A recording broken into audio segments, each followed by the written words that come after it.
Sa kasalukuyang setup ngayon ng Senado na pinangungunahan nga nitong acting Senate President ng na si Win Gatchalian, Prof. O itong Gatchalian Block, sa tingin po ninyo mapapadali ang conviction sa impeachment po ni Vice President Sara Duterte kung gagamitin po yung kanilang voting formula sa halip na 16 votes ay 12 votes po, pwede ba yon?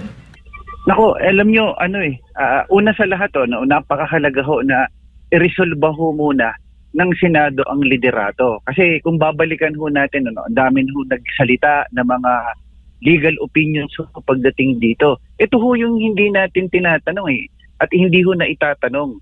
Kung talagang lehitimo ang pagiging Senate President ni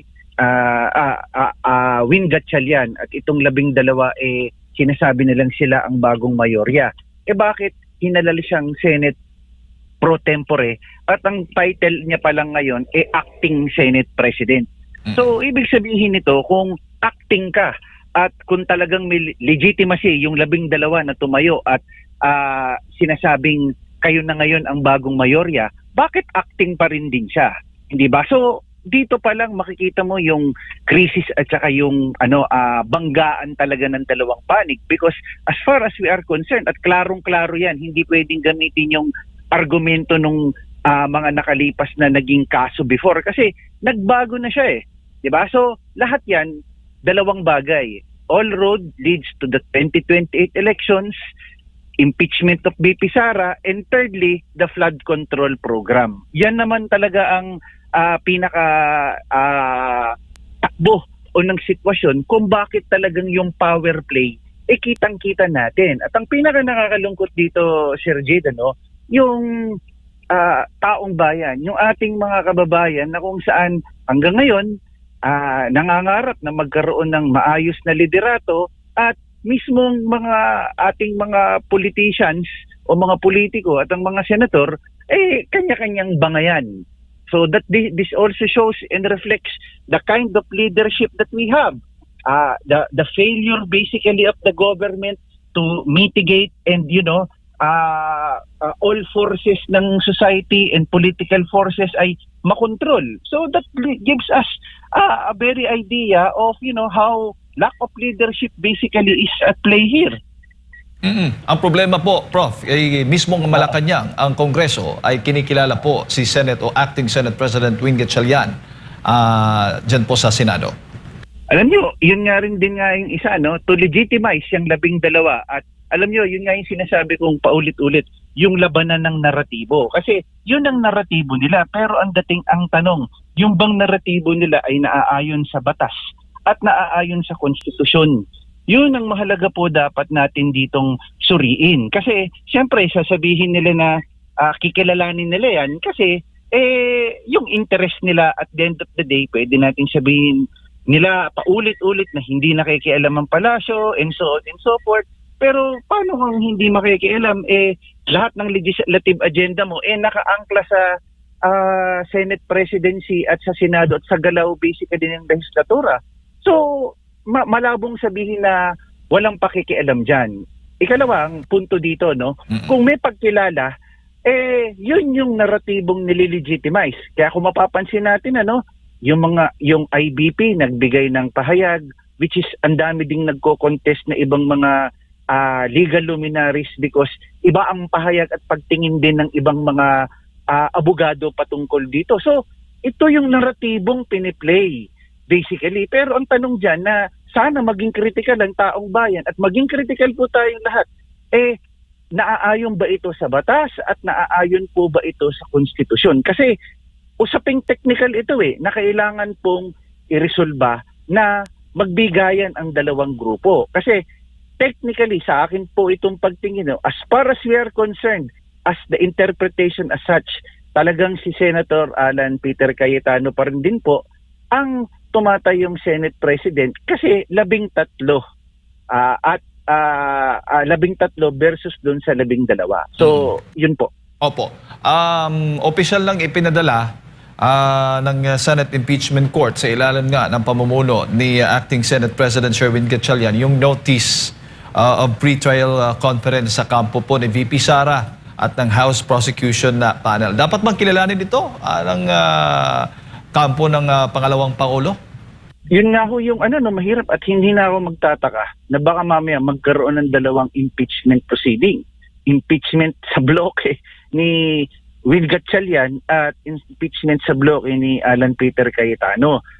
Ako po sa aking pagtingin para hindi lalong gumulo lahat kasi una sa lahat ang dami hong problema.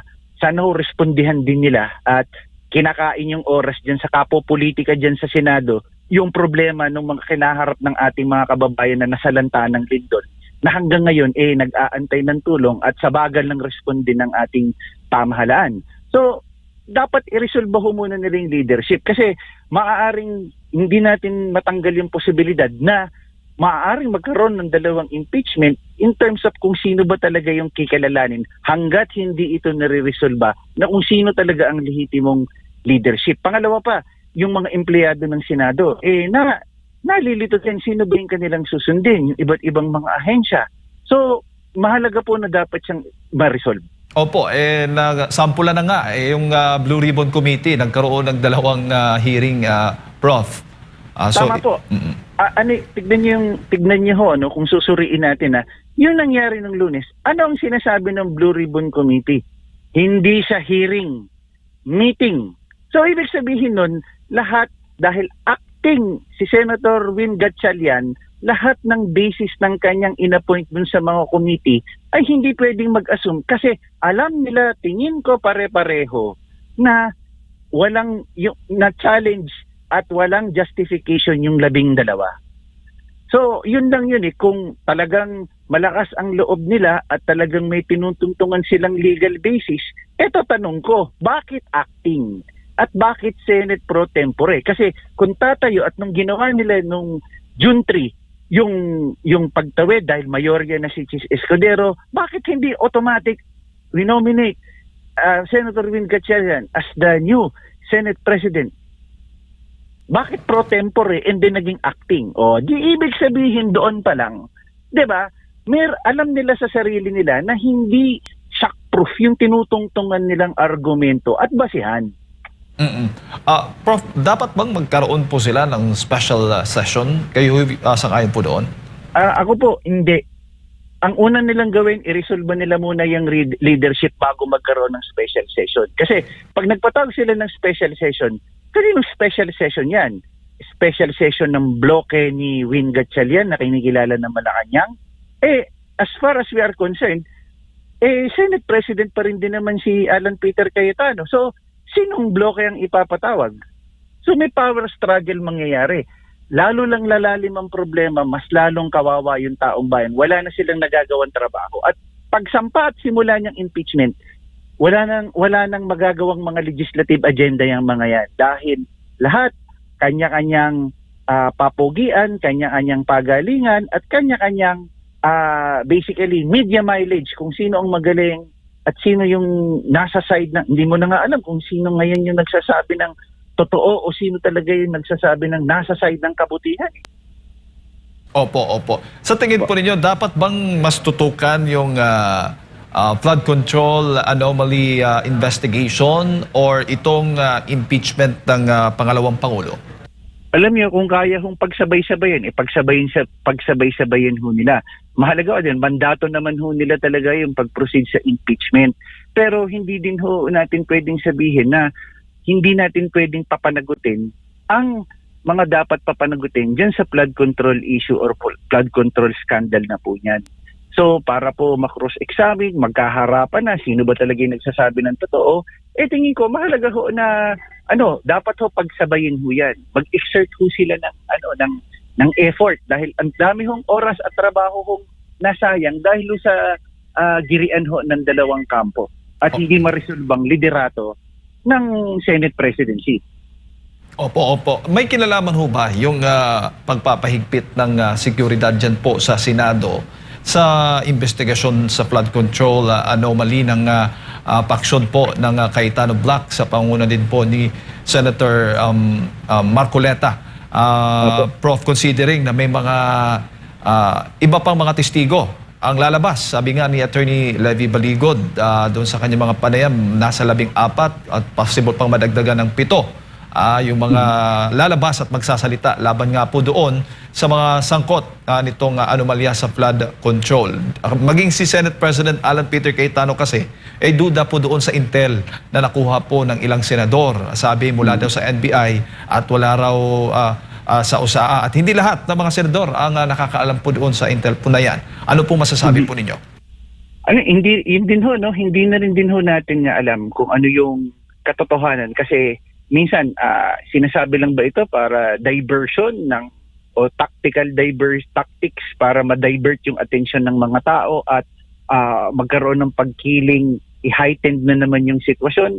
Sa totoo lang po, hindi nakakatulong. Nakakatulong kasi sobrang politika po just to grab that majority and power basically at play. So, walang tingin ko, ano rin din ho yung basihan kung NBI ho yung nagsabi, maglabas din ho sila. Of course, for security reasons or for security purposes, if pwede naman ho nating tignan ito ng walang politika na kung talagang may safety, karapatan din ho ng malaman ng bawat senador at hindi lang po yun, ng bawat empleyado ng Senado na mayroong ganyan hong klaseng threat. Kasi hindi lang naman ho usapin dito yung seguridad ng mga senador Usapin din dito yung seguridad ng lahat po din ng mga staff at mga empleyado ho sa Senado. Opo. Bago ko ipasa kay partner Admar, Prof, papaano ho ba sa tingin po ninyo ito matutugunan o matatapos considering nga ang both camp ay hindi talaga ang magpapatalo pagdating po sa Senate leadership? Ako, tingin ko nasa tama hong pag-uusap. Pangalawa ho, ang pinakamaayos ho dyan na bagay is ano ho yung sinasabi ho ng batas. Ngayon, kung wala ho talagang balak mag-give in sa bawat isa, nararapat po talaga na mag-step in na po ang Korte Suprema. Yun lang po talaga napaka-delicate na issue sapagkat ito po ay realm ng isang branch ng government na independyente at ito po ay political exercise at political in nature. So, naiintindihan din ho natin ang Korte Suprema na very cautious sa pagbibigay at ng desisyon at pag-aaral mabuti kung paano din nila ito tinitignan. Yun lang po sa takbo ng mga sitwasyon, wala ho talagang balak mag-give way. Ang isang bloke ay sinasabing sila talaga, ang isa naman ay existing, ganon. So talagang napakahirap po para po sa takbo ng atin pong bansa ngayon. Prof, magandang umaga, si Admar po ito. Makatutulong po ba sa imahe ng administrasyon yung pagpapahayag agad ng Malacanang na yung pagpanig nila sa isang paksyon po sa kabila ng pag-question pa rin po sa legalidad ng kanila pong ginagawa? Kasi though meron ng pag-question dito ng isang guro sa Korte Suprema pero hindi pa alam talaga, no? Inaantay pa kung sino talagang legal dito. Prof?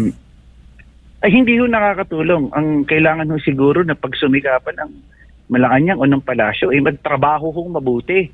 Mag-responding mabuti doon sa mga kababayan ho nating nasalanta ho ng lindol at ito na naman ho magtatag-ulan. Pag-igtingin, tandaan ho natin, makikita ho natin, napapansin ho natin sa araw-araw, wala ho yung news dun sa nangyari ho dun sa mga kababayan ho natin sa Mindanao Lahat ang unang spin kaagad pag nagpa-press con po sila ay patungkol ho kaagad dun sa liderato nito, nililegitimize ho nila. Mahirap hong mag-legitimize ng isang bagay na wala ho munang una sa lahat basihan o questionable pa po na kailangan ho muna nitong i-resolve. Ikalawa, nawawala ho yung yung sitwasyon na kung saan yung appreciation ho natin ng separation of powers. So, yung pagsabi mo na nililegitimize mo siya, it goes without saying na yun ang pagkilala mo na yun ang yung sinusuportahan. And that's, pag sinabi mong ganun ng postura mo, that's political in nature. Di po ba? So, ano yun?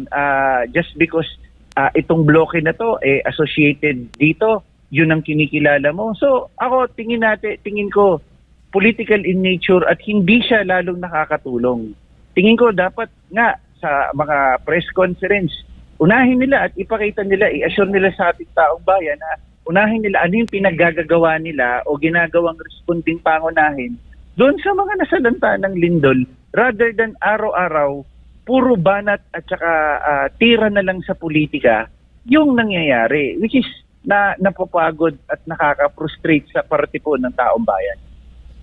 Opo. And ito rin po ba ay sumasalamin sa pamumuno? Though, ang sinasabi talaga may separation of powers po talaga. Pantay lang yan sila sa executive, legislative, at dito po sa judiciary. Pero sumasalamin po ba ito sa kabuuan ng panggobyerno natin, itong mga ganito pong resulta ng mga sigalot po, Prof? Masasabi po natin to a certain degree, to a certain extent, opo. Kasi leadership issue siya na yung both chambers hindi umaayon basically dun sa takbo ng mga bagay-bagay kasi power grabbing, power play. Ika nga, yun yung siguro tamang term, no? Yung power play na kung saan dapat po ang nagsiset ng tone, bagamat tama po, may separation of branches at saka checks and balances. The one that would always set the tone will always be the executive, 'di ba? At pagtatrabaho ho basically ng mabuti, 'di ba? Na nakita natin. Siguro balikan lang ho natin nung kapanahunan ho ni dating Pangulong Rodrigo Duterte.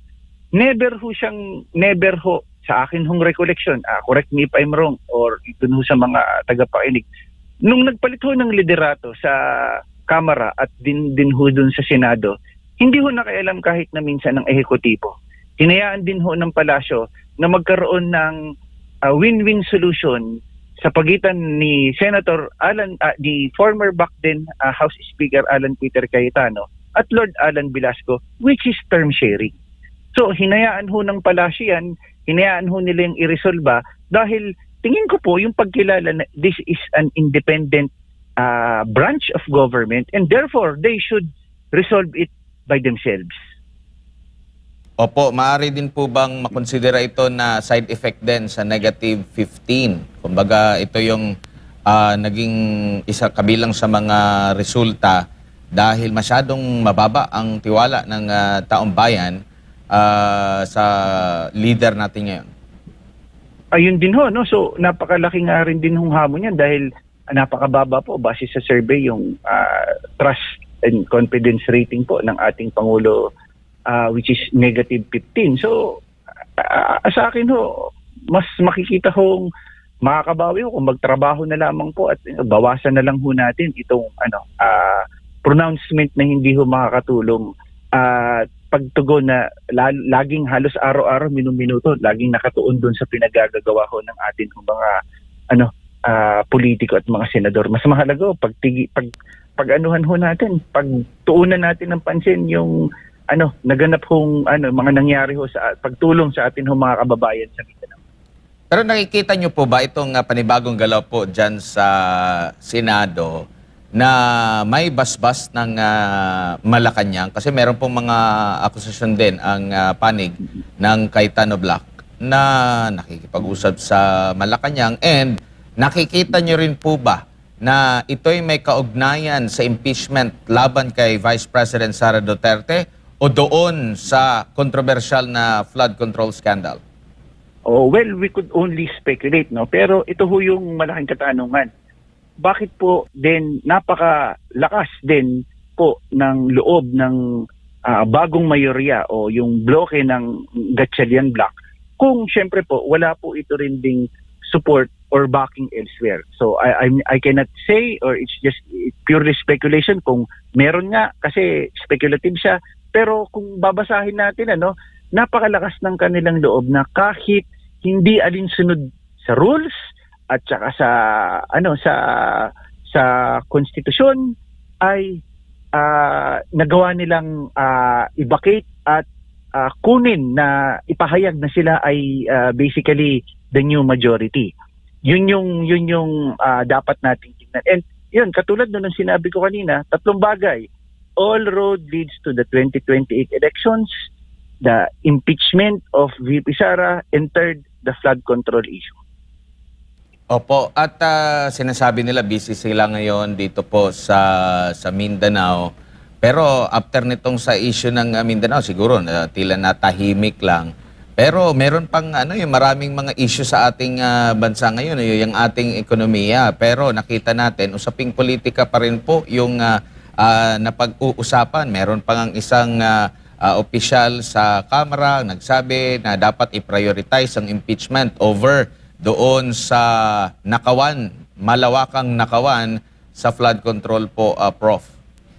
Yun din nga ho yung nakakalungkot, no? Hindi ho matugunan yung dapat na una-una munang tugunan, which is yun hong kabuhayan, yung ekonomiya, yung inflation, yung pagtaas ng piso sa dolyar, yung halos linggo-linggo, hindi mo alam kung bababa o tataas yung presyo ng gasolina, trabaho.